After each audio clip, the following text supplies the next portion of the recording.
जय जगन्नाथ दर्शक बंधु आज आम आलोचना करवा जदि प्रत्येक दिन ठाकुर को झुणा देवा यह द्वारा कौन सब शुभ फल प्राप्ति होता है। शास्त्रर नियम अनुसार आम ठाकुर को पूजा करने समय सकाल एवं संध्यारे जदि प्रत्येक दिन ठाकुर को झुणा देवा यार फलस्वरूप ठाकुरंकर आशीर्वाद प्राप्ति होता है। आम जिते ठाकुर को पूजा करवा एवं झुणा देवा प्रथमे ठाकुर को झुणा दे सारा पर ठाकुर को झुणा देवापर आम जदि घर भितर चारिआडे से झुणा को धरी टिके बुले देवा फलस्वरूप घर मध्य नकारात्मक शक्तिर प्रभाव दूर होता है। सर्व देवादेवी आशीर्वाद घर उपर वर्षण होता है एवं एक सकारात्मक ऊर्जा घर मध्य जागृत होता है।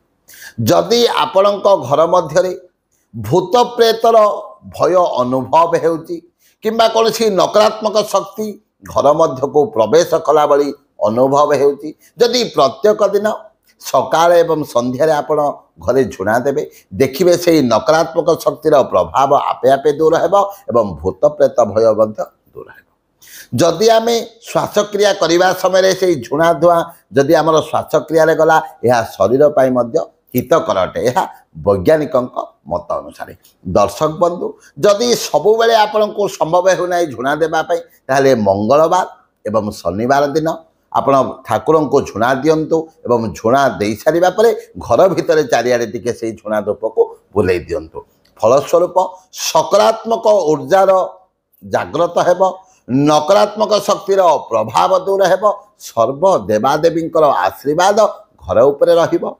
जदि घरे वास्तुदोष लगी से वास्तुदोष दूर हेब एवं घर मध्य को कौन नकारात्मक शक्ति केबे मध्य प्रवेश करिबा नहीं।